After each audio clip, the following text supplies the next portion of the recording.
السلام علیکم دوستو، ثانیہ عاشق جس کی لیک ویڈیو کا معاملہ اب بہت زیادہ زیر بحث ہے۔ اسی دوران فورینسک رپورٹ سے یہ ثابت ہو چکا ہے کہ وہ ویڈیو کسی نے فیک بنائی تھی، وہ ویڈیو جعلی تھی۔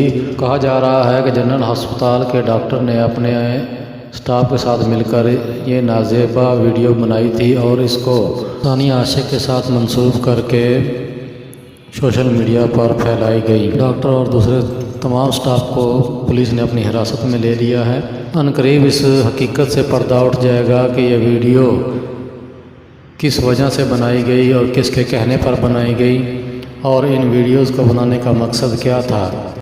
تو دوستو، اس طرح کی تمام خبروں سے باخبر رہنے کے لیے میرے چینل کو سبسکرائب کر لیں، ویڈیو کو لائک کریں اور ساتھ میں دیے گئے بیل آئیکن کو ضرور پریس کر لیں تاکہ میری ہر آنے والی ویڈیو آپ تک بآسانی پہنچ سکے۔